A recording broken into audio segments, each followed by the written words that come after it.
Welcome to the lighter side of the spectrum, the podcast that celebrates the multiple hats we wear and the juggling acts we perform in life. Whether you're parenting kids and teens on the autism spectrum, navigating the ever-evolving healthcare industry, or building a more inclusive and impactful world, this is your space to find connection, inspiration, and growth. Together, we'll share stories, tackle challenges, and explore how innovation and inclusion create better outcomes for everyone. Because no matter the spectrum, there's always a lighter side. Now here's your host, David Kaufer. Hello again, everybody, and welcome back to the lighter side of the spectrum. I'm David Kaufer, and today I'm joined by my producer and friend and fellow autism dad, Dave Yas. Yeah. David, oh, wait a minute. That's me. I never get the applause. Come on. Maybe that was secretly for you. Okay. Dave's all around. Yep. But yeah, so Dave is here, and we had such a good time last month talking about some of the developments. There's obviously so many things happening in the world in general, but also in the world of autism, neurodivergence. We're coming on the heels of Autism Awareness / Autism Acceptance Month. We just thought it'd be a good idea to kind of do one of these shows where we do a recap of some of the developments over the past few weeks, maybe hone in on one or two items. And the timing couldn't be better, Dave, because there's a lot happening this month. Yeah. Heard the news from Washington and from RFK Jr., who I know you're going to get into, and we've talked about him on the show before. This isn't as simple as something crazy from RFK Jr. It's more nuanced than that, but let's get into it. Yeah, it's more nuanced, and it's kind of like the newest controversy to potentially fracture an already divided autism community in a lot of ways. But so what we're talking about is actually, we'll back up a little bit. So Tuesday, that would be April 28th, was the official first meeting of the new Interagency Autism Coordinating Committee, or otherwise known as IACC. This is the first time the committee has met since RFK Jr. took over at HHS. He replaced all the previous members in a fairly highly publicized move back in January. Replaced all of the members, many of which he is friendly with, share a lot of the same views, kind of come from the same background, you might say. Well, particularly the theory that vaccines cause autism. There are a lot of people on the committee at least friendly to that idea. Very friendly to that idea, yes. Which obviously created a lot of controversy to his credit. And I talked about this before on my Substack. He did appoint two non-speaking autistic members to the committee. Elizabeth Bonker, who is an absolute rock star. She is the executive director and founder of Communication for All. Her video of her commencement speech at Rollins College a few years back is something like 1 billion views now, I think, on YouTube. She's great. We work with her on communication rights issues. I'll get into that. So she's one of those members, which is great. The other one's Caden Larson. He's another non-speaking autistic advocate. He's in his 20s. Again, so that's great. The downside, I just need to point out, is that even though there's that level of representation, the committee used to have 7 autistic individuals on the committee, and it's now 3. So that's the wrong direction. It's the wrong direction. I mean, it's nice to have the representation, like I said, of Caden and Elizabeth there. There is a third member, so they have three members. But the headline coming out, so they had their first meeting yesterday after the first one was postponed. No one knows why. They got together, and really kind of the key agenda item was a discussion about recognizing the term profound autism. And this has been in discussion now over the last couple of years. It's kind of grown since it was introduced, I think back in 2024, this was originally introduced as a concept by the Lancet Commission, I believe. Mm-hmm. And as a way to kind of describe the 25% or so, give or take, the population, the autistic population that have high support needs. This was kind of proposed as a way to categorize, like I said, the quarter of the population that have high support needs. That can range, right? High support ranges from intellectual disabilities to non-speaking, which we're very familiar with. Obviously, there's just a whole range of needs that kind of fall under that umbrella. And so there's been a group of parents and other advocates really vocally lobbying for this label, basically, the profound autism label. You have some who have even written blog posts saying that their son is profoundly autistic. Going right out and saying it. Mm. So, yeah, as a way of they've concluded on their own that their son is. Yeah. Well, yeah. Yeah, okay. because in this particular case, I won't identify the individual, even though he has a public blog. Yeah, just because he's non-speaking, he has high support needs. He just needs support in a lot of ways to perform.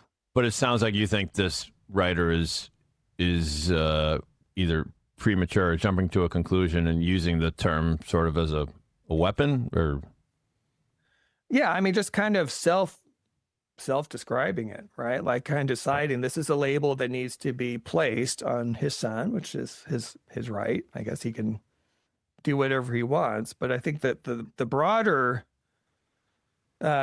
debate really comes into play. Like I said, you have those who are advocating for it because they said, look, my child has these high support needs and they're not being met. We haven't been heard by our government or by support services. You hear a lot more about, the neurodivergent, the success stories, the people who are flourishing, those who are on the autism spectrum, who are maybe flourishing certain ways. They feel like they're becoming invisible is kind of their argument that you hear, that they want to be visible. They want to make sure that they have representation. And in particular, you hear them talking about wanting to direct research potentially into the causation of profound autism, whatever that may be. And then that's how it ties directly into the IACC, because one of the charters of the IACC is they make recommendations to the Secretary of HHS.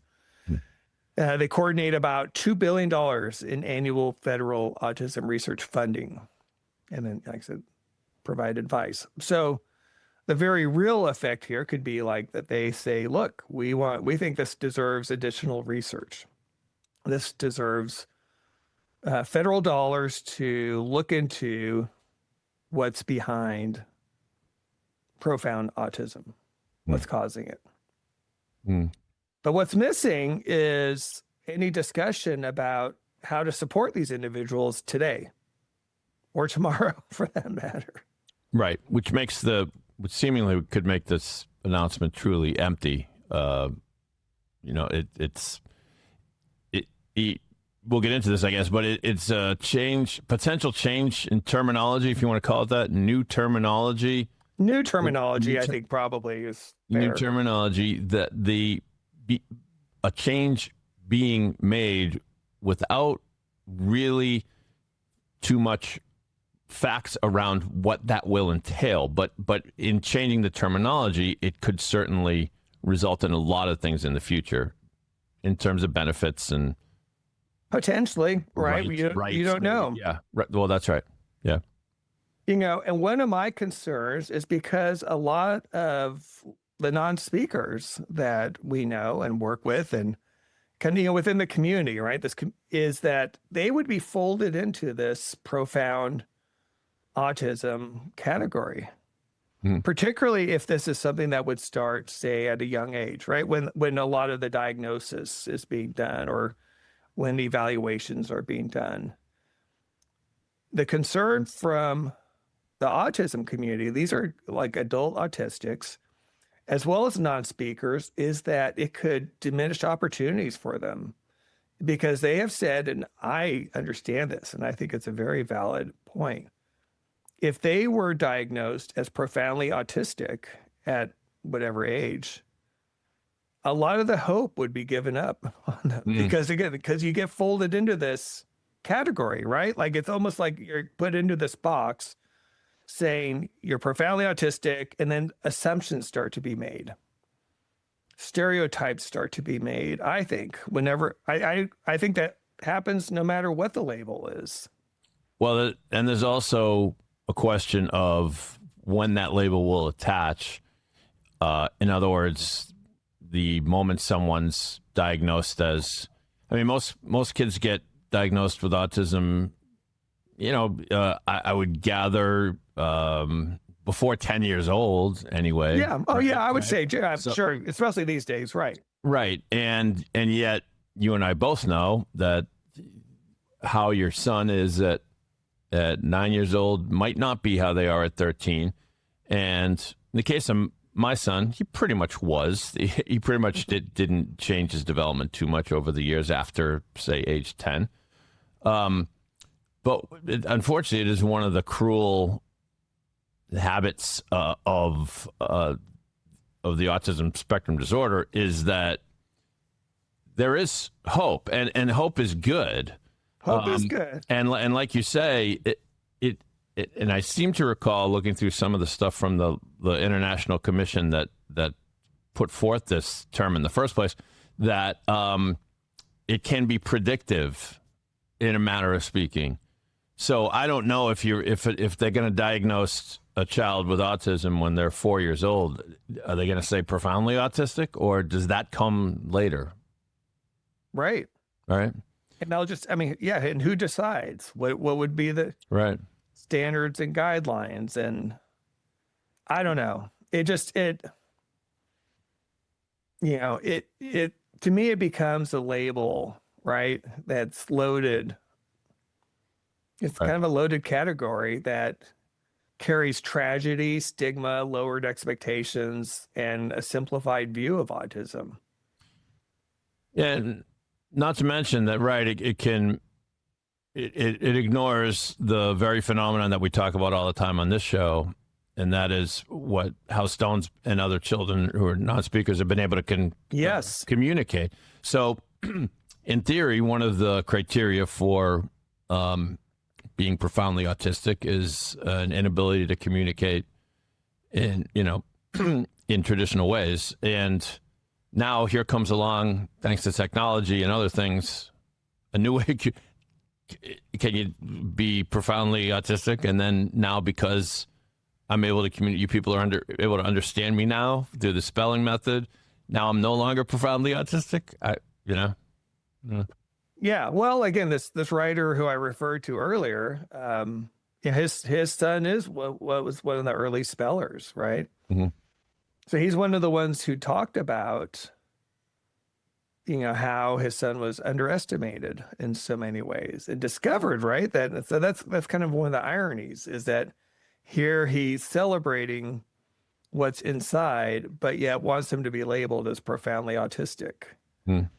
So again, I want to be clear that, the question isn't whether high support needs are real. They're very real. We live that. Stone has high support needs just because of the way he is. That's just the way his body is. He wishes he doesn't. We all wish he doesn't. So many of his support needs, and this is what's interesting too, I wanted to talk about, Dave, because you've heard us talk a lot about apraxia, right? Mm-hmm. Apraxia is so huge right now in terms of the awareness. I mean, how many guests have you heard on the show? We talk about that. We never heard about apraxia, that brain-body disconnect where the body's doing things the brain doesn't. That is so much of the support needs, that I can tell you in Stone's case, Mm-hmm. probably 90% of it, Yep. right? Yep. But that's not addressed at all in here. Like, that's not even talked about. So it's, Why? I don't know why not, but it's not even addressed. Instead, it's just more, talking about, again, this umbrella diagnosis or umbrella terminology. And that, that's concerning to me. Because if you're leaving out apraxia in the conversation, what if you're calling someone, like, again, someone who's profoundly autistic, when really, a lot of it is just apraxia. Again, from a cognitive standpoint, they understand everything. And, their challenge is turning intention into action. right. That's very different than someone, again, who does have a intellectual disability. Those do exist. They have a different support level. Right. So this was discussed, and apparently the measure passed in terms of making the recommendation for its new terminology. And as I mentioned before, Dave, what's interesting is that the two non-speaking members on the committee actually said they weren't comfortable with it. They spoke out against it. And they apparently, I guess, were listened to, but overruled. Did they get by the rest of the committee members, none of whom were autistic or right? Did they give a reason? I don't know. As to I why don't know. they objected to it? Yeah. I don't know what. Let me just see. Again, I kind of saw. Let me just take a quick look. I mean, that it could be the problem that too many people of a different diagnosis are being lumped in to one. It could be that it's holding them back. It could be just pure, don't label us. Pure, Right. I mean, at least I always say this, the word profound is at least an attempt to be free from any negative connotation. I mean, if you compare it with something like whoever came up with the term morbidly obese, I know that it's a different ball of wax, but I can just imagine it's heartbreaking enough for people who have trouble losing weight, but to be labeled morbidly obese, oh my God. Now, profound autism, it kind of doesn't sound bad or good, but again, just the fact that it's a label. So what I know about yesterday's IACC meeting has really come from just a couple of articles that I read in terms of the recommendations that were made, Reuters and the like, and within the spelling community group on Facebook. And that's where they talked about Elizabeth and Caden going on record, and this is how it was phrased: is that they went on record that they do not identify with the profound autism label. And interestingly, this writer also said, my child has the same visceral feelings about it as do I. But went on to say, but it was very selfless of Elizabeth and Caden to accept the pragmatic need to pass the verbiage and not let semantics derail progress. And there was another, PBS actually did a really great piece a couple days ago that could be found online, talking about this issue as well, about 5-minute piece. They really went in depth. Mm-hmm. And on that piece, they also interviewed another non-speaking advocate, Jordan Zimmerman, she's wonderful. She's done a ton. I think she has 2 degrees. Very much in the same vein as Elizabeth, a little older, but she also objected to the terminology and basically used the same rationale that we had talked about earlier, just saying that she feels like if she would have been labeled that at a young age, that she never would have had the opportunity to learn to communicate, to get access to the letter boards and the keyboards and everything that's led to her education and her, having the life that she has now. Yeah. So yeah, that it's almost like we've got identified a couple of the possible downsides without really locating an upside to this change. the only upside, it seems to me, is theoretical. The upside being it may allow people to get, because they're categorized this way, to get attention, more resources, more services, etc. But we don't know. There's a complete connection missing there. No one's saying profoundly autistic, therefore, 20% more services than someone who's only medium autism. I mean, we don't know, right?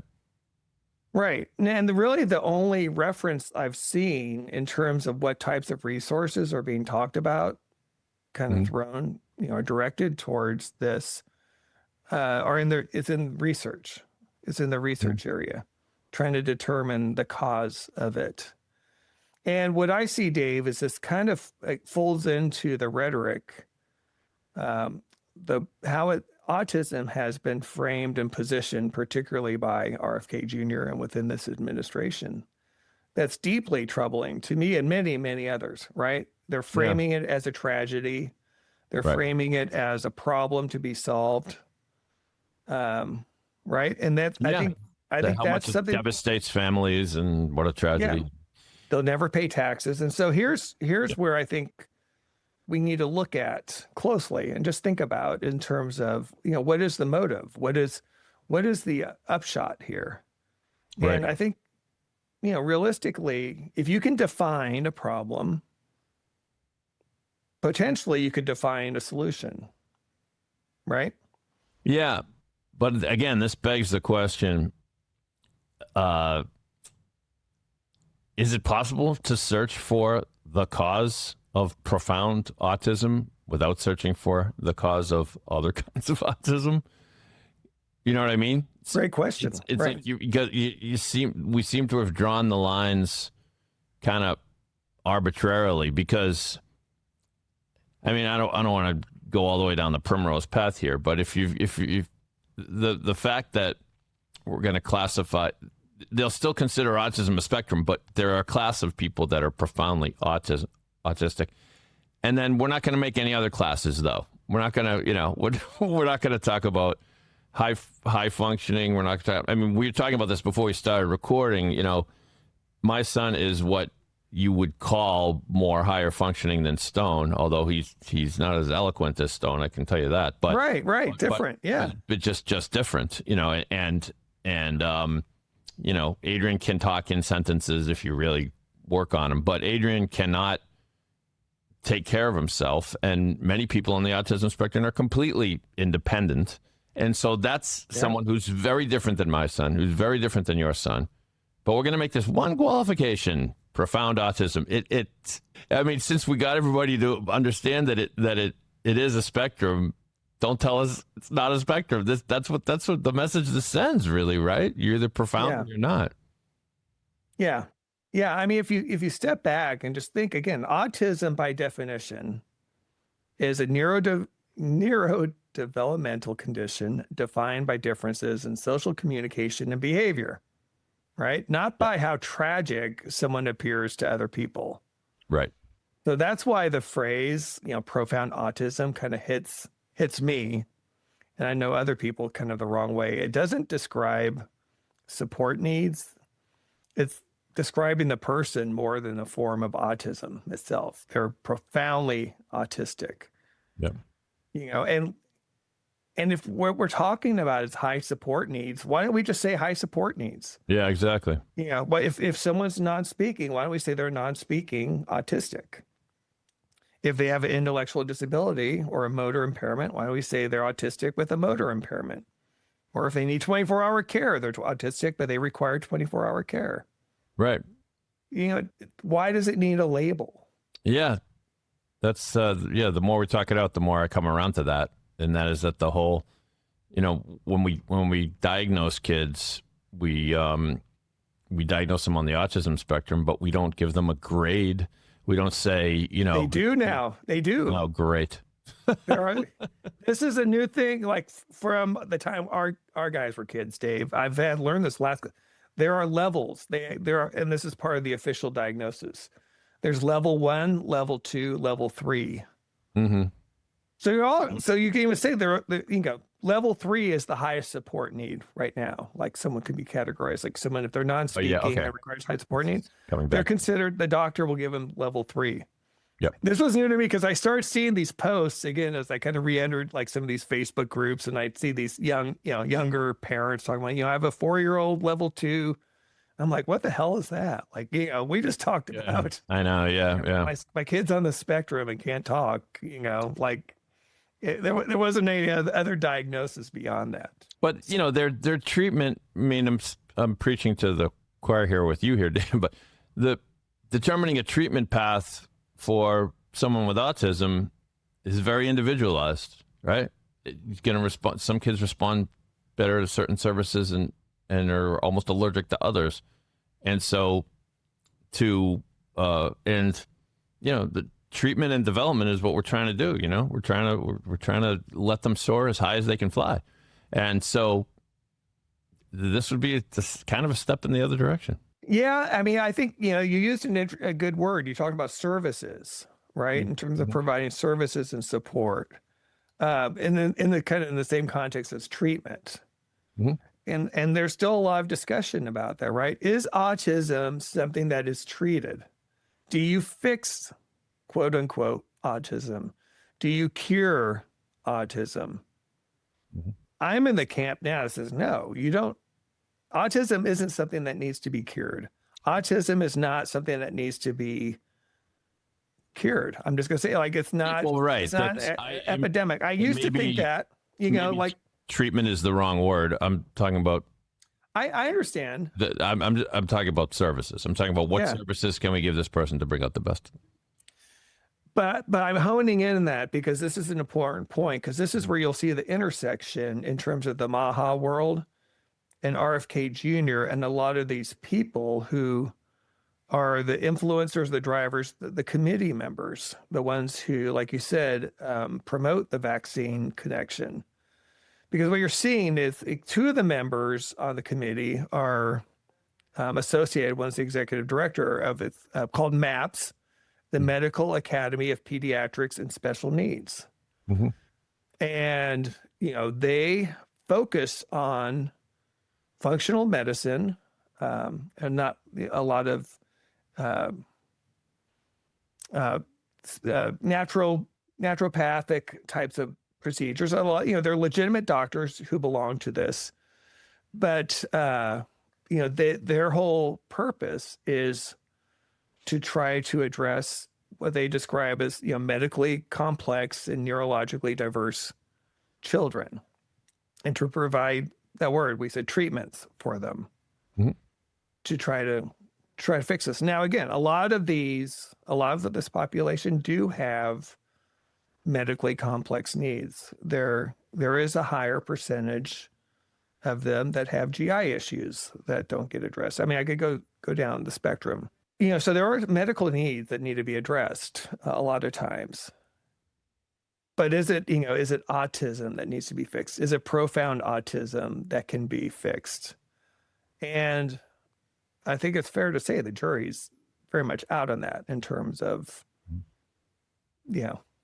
what can be addressed and what isn't addressed. Why do you think RFK is seized on this bit of the whole autism picture? Have you already said it? Is it that this will allow him to get more research? But again, is it research only into the most profound cases, or? Well, I think it fits into the narrative that it's a problem, that it's part of the epidemic, that it's more of it. This is a tragedy that has been caused by something or someone that can be identified. And if you can identify the problem, then you can identify, like I said, you can identify ways that it can be solved, whether through holistic healing methodologies, supplements. When you look at the MAHA world, so much of it is really focused on that, right? It's more of taking more of a holistic, natural approach to health, which again, I don't think is necessarily a bad thing. We've used naturopaths in our family before for all members of the family. I'm not against that. But that's kind of the approach that they're taking, is that, let's try to fix it using these different methodologies. Mm-hmm. And so getting back to your question, RFK Jr. is just kind of, they have a marriage. I mean, this is MAHA. This is part of the brand, the influencers, there's all these lifestyle influencers who are promoting their own supplements and their own, approaches to ageism. This is all under that MAHA brand and umbrella. Mm-hmm. And so this kind of fits under that too, right? It's like, okay, here's this problem, this medical problem. We've got a solution for you, or a potential solution for you. Mm. But I guess, who knows? But when, the statements he made in the past, which were really cold-hearted, kind of contributed to almost a theory that autism is a plague and it's too late for those who already have it, but let's cure it for the future. And I'm not sure if this is in keeping with that. Maybe. I mean, a broken clock is right twice a day, and sometimes he does something that's okay. But I just wonder what the ulterior motive is, if there is one, Well, I think in simple terms, the ulterior motive is it keeps him aligned with a lot of these really important, influential people who really help promote him into prominence. Mm. He has hitched his wagon to autism, obviously, over the years, and this is a way for him to stay in good standing within this community, is to, if they come to him and say, profound autism is a big problem, we need to get this label identified, he's going to say, okay. Yeah. Right? I mean, that's right. kind of... But it's just hollow. Just like so many questions. It's hollow. It's totally... Why focus on this? Just because we didn't... I don't know if there's, and maybe there is to some degree, I don't know, but I don't know if the biggest concern within the autism community is an imbalance in where the services are going, so if there is that imbalance, sure, let's fix it, but you don't need the label to do that. In other words, no. we should need services. Yes, we should be giving the amount of services to people who need it. We should be doing that anyway, right? I mean, of course we should be doing that and not, saying, well, now because we can call them profoundly autism, now we can really help them. It's like, we weren't helping them before, like we should be. Yeah.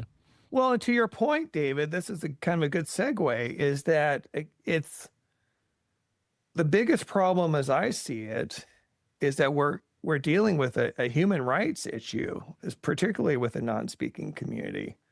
And again, so many of these backers, these RFK backers, are parents of non-speakers. And I've pushed them to say, what is he doing?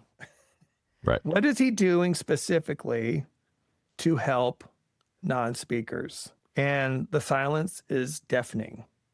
Mm-hmm. Because you can't point to anything. I mean, you could talk to these statements, these Tylenol proclamations and whatever, trying to loosen the regulations for the whatever medicine that was we talked about last month, and then having that walk, right? It's a lot of performative crap, frankly. Right. But, we see it on a much bigger stage. Performative crap still plays to a certain percentage of the population. Right.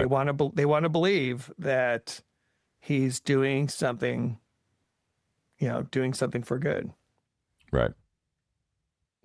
And, the way I recently called it out, particularly, and this is the segue to kind of the other major thing that's happening right now, which is with the New York State Communications Right Bill and the battle that's underway there.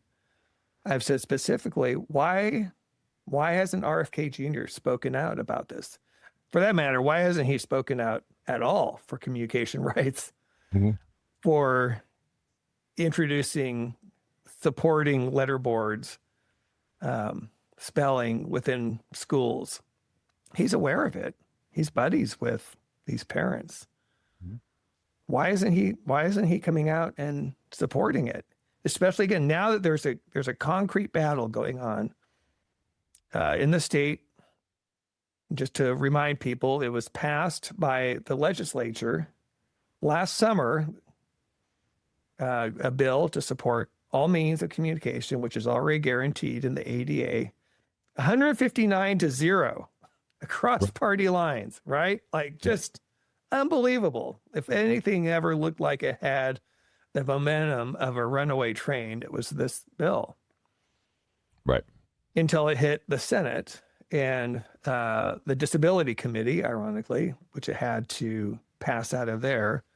And the chair of that committee, Senator Fahey, at the 11th hour, attached 2 amendments to the bill, which essentially neutered its intent, which was to provide support for all non-speakers. She added language that said it was supposed to be independent, right, and to be validated, maybe not in that order, but validated, which meant like having an insurance code. Right. But like I said, silence from the supposed champion of autistic kids in the non-speaking world. But beyond that, to like I said, segue, there's still that battle's still going on. As a matter of fact, as we speak today, so we're recording this on the 29th, they had a Disability Rights Day in New York. They had tons of non-speakers show up. I just got through watching a clip from one of the fiercest, most awesome advocates out there, 14-year-old Abby, who wrote just a super, super awesome and compelling speech that she played in front of a huge crowd. She was with the representative, Santa Barbara, the one who wrote and introduced the bill. He has a child on the spectrum, non-speaking child on the spectrum, who's championing it within New York. And it was just so inspiring, Dave. It was so cool to hear this speech. Like I said, Abby's 14 and kind of on the forefront of this. She and Elizabeth Bonker are there in Albany fighting. And so we're hoping that this will put the pressure on to remove the amendments on the bill and let it go to the floor to be voted on. Yeah, and what a great testament to the spelling method that I mean, it's just very fitting that in arguing for it, she was also demonstrating why it works. Right? 100%. Right. Yeah. Very fitting. Very fitting. But it is a big battle, as we've talked about in other episodes. We had the great episode a little earlier with, Helen Keller's great niece, who, I don't know about you, she just blew me away with her. Yeah, she's fantastic. And that's on point because, through some revolutionary treatment and understanding of people with, in her case, with sight and, hearing impairments, that person had a voice in there that we never would have gotten if not for, the work of people who understood this. And and Ann Sullivan, don't forget Ann Sullivan. And of course, Ann Sullivan, the miracle worker. Is that what they call it? I think so. Yeah. And so,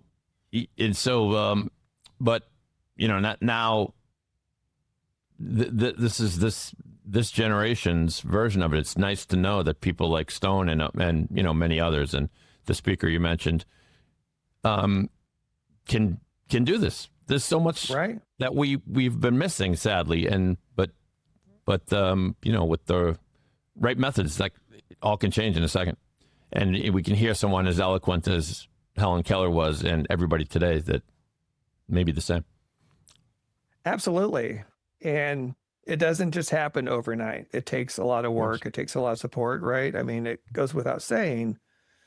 But as we discussed with Brooks and in other episodes, they need support. They need services. We've been fortunate that we were able to discover this methodology and incorporate it to unlock Stone and change his life in ways that just, are indescribable, that you just hear over and over again. It just never gets old. I think now we're to the point where the momentum is so strong, Dave. There's probably at least a couple times a week now within the Spellers Facebook group I've told you about. There's typically a mom, but a parent who will post, and it'll be like their first, we call it the first open communication with their child, when they were able to have a short conversation, reveal something about themselves that they had never. And it is so emotional every time. Like you could just feel that emotion pouring out. And that's just, like I said, that's what inspires me every day. I mean, in addition to Stone, of course. I mean, he does a pretty good job. Yeah, I mean, remarkable. I mean, I and once you see it, it's just so eye-opening, because it's like, oh God, how many people out there that we've yet to unlock, And if we're not going to get to everybody, but we should try. Right. We should try. And shame on those who are standing in the way. Yeah, absolutely. Especially those who know better. And I loved, this is a great thing. I'll have to share it with you, so you can check out the video. But Abby called out ASHA specifically. Oh, and talked about the damage that they're doing to people like her. I mean, it was perfect. It was great. I was just blown away. They need to be called out on. Take that, ASHA. Yeah, we can only call them out so many times on this show, David. We need that. Yeah, well, there may be other developments. We're actually, stay tuned. Stone has a surprise for ASHA. Oh, nice. How's that for? And it's not that he's going to go over there and throw eggs at the building, right? No. It's something a little different than that. Okay.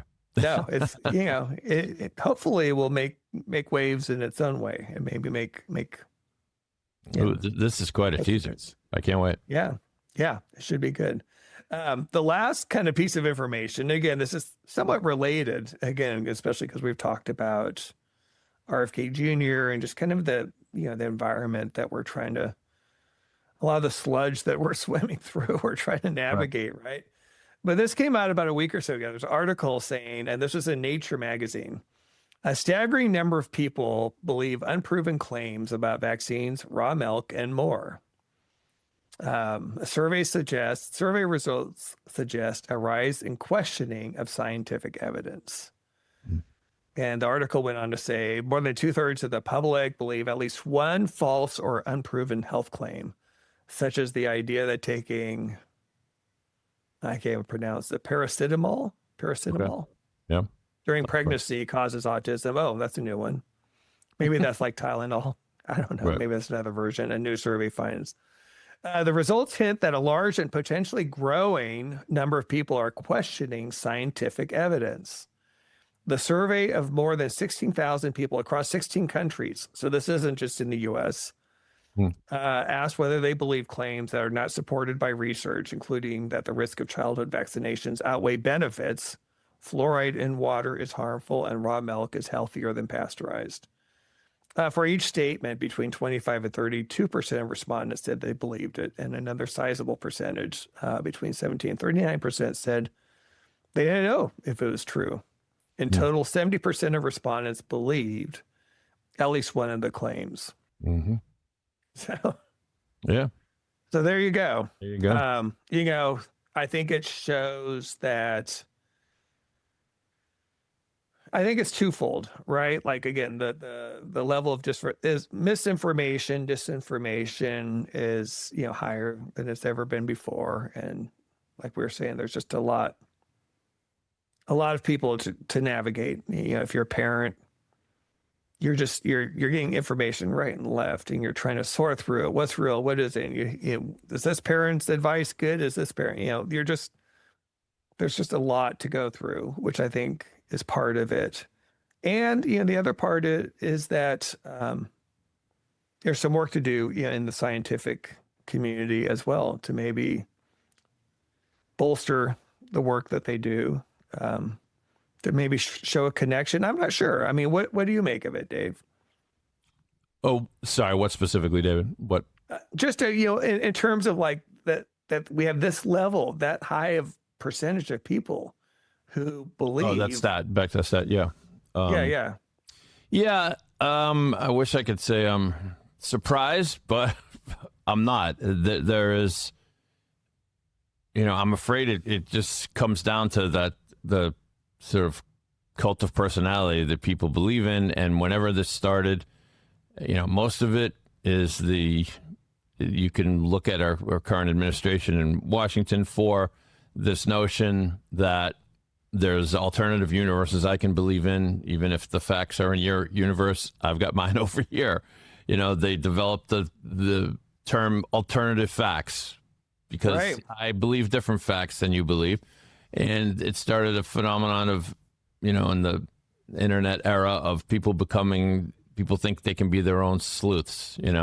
It's the same mentality of the people who think they can solve every crime just because they listen to crime podcasts, and they're going to some Googling, and then they're going to post all kinds of stuff about who did it, and they'll tell you exactly why.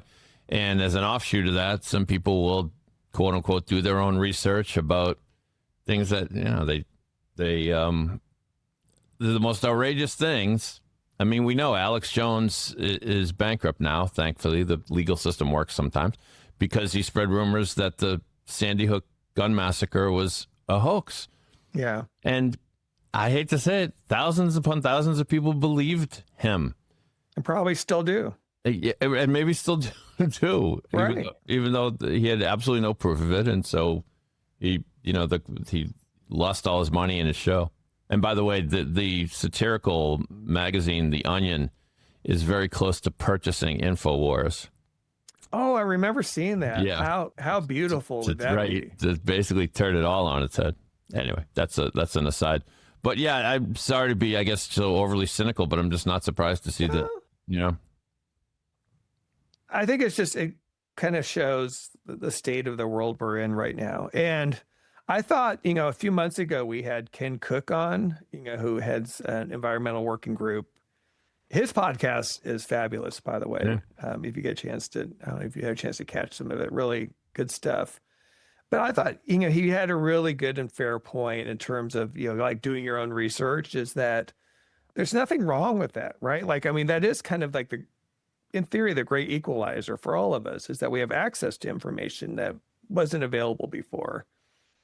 Mm-hmm. I think what my ask is of people is apply critical thinking as much as you can, right? Like, a lot of this stuff, and again, I know people will, come after me probably because I go after RFK Jr. for a lot of ways, and it's not purely political, really. I mean, it turned out that way. Like, again, he aligned himself with, like he's part of this world now. That was a choice that he made.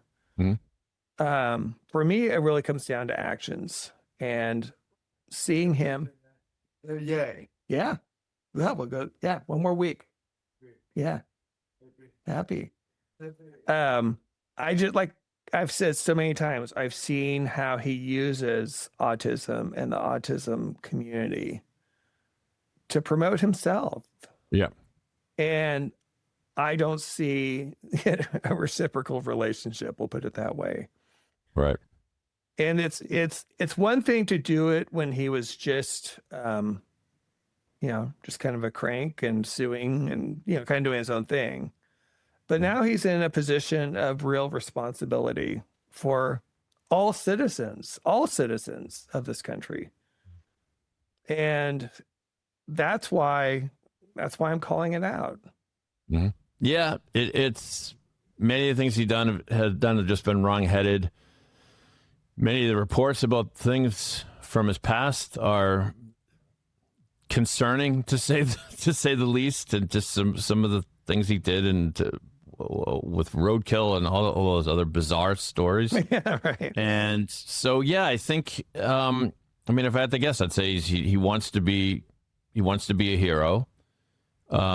a hero. Absolutely. Yep. Yeah. And he wants credit for putting a dent in a problem. But, and so autism affects so many. So he chose one that a lot of people will have an opinion on, but also he chose one where there's a lot we don't still know about autism. And I think that uncertainty allows him to throw crap against the wall, and some people are going to believe it, and he's going to say, see, I told you so, even though he has no right to. Or so I don't even think he has to say, I told you so. Here's kind of the beauty of the grift, as I see it, Dave, is you kind of nailed it right there. Autism, as we were discussing earlier, is so broad, right? There's so many layers, so many components to it now. So many things there's still a lot more that we don't know than we do. Mm-hmm. As long as he convinces a certain percentage of people that he is fighting for them, whatever that looks like, they're going to support him. Right. Actions be damned, right? As long as the rhetoric matches expectations, right? He's got his supporters. I think that's where the grift comes in, personally. Yeah. I think that's it.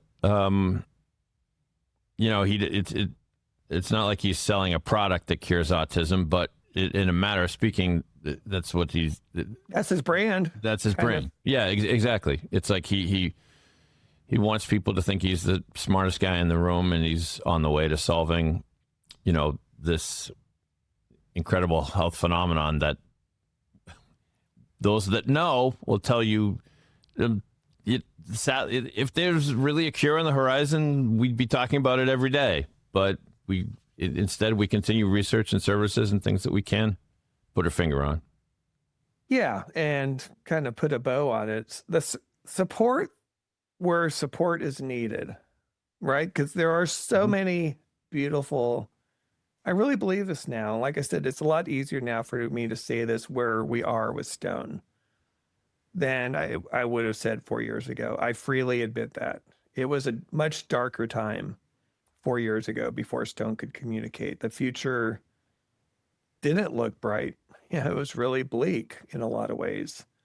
But now that he's unlocked, now that he's able to express himself, all these things obviously that we talk about, getting to know him, his beautiful autistic self, I love so much. There's just that uniqueness, and I know you feel the same way. Oh yeah, it's I don't know if those crazy typical parents will understand this, but my son's autism is part of his personality. It's certainly not. It's part of him. It's part of him. That's who he is. It's absolutely part of him, and to me, it makes him more charming. It makes him more interesting.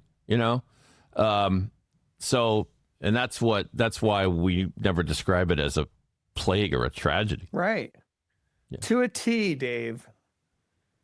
Every autistic person, particularly again within the non-speaking community, everyone that I've met is a much better person than I am in so many ways, right? Yeah. And people that I know, and those of us in kind of our neurotypical, capitalist-driven, whatever world. They've got it. I mean, they've got the priorities right. They've got so much more going for them it's not cliche. There's so much that we can learn from them than the opposite. We talk about the danger of labels, but the invention of the term neurodiversity, that was a kind of a stroke of genius because before that, you and I are probably looking about ways to say these, like our sons, they think differently. That doesn't mean they think less or at a lower level than you. It's just much different. And why wouldn't we want to try to understand that and try to learn from them? There are things they can do with our brains that we can't do with ours. There's a lot on the flip side as well, but so what? Oh, it's so much more interesting. I mean, it makes life that much more full. But all right, well, I think we should go ahead and put a bow on this this episode, Okay. Dave. Good stuff. I mean, we're coming up on an hour or whatever. There's always plenty to talk about. And, we'll come back next month. We'll see where we are with all these things, profound autism, whatever. We know that there'll be no shortage of topics to talk about. And if you have a topic, email you, right, David? Yeah, email me, david.kaufer at hey.com. In the meantime, thanks everyone again. Thanks for reaching out. Thanks for listening. We really appreciate you supporting the show, sharing it. We really want to be a resource for those in the community. So until next time, we'll catch you on the lighter side of the spectrum.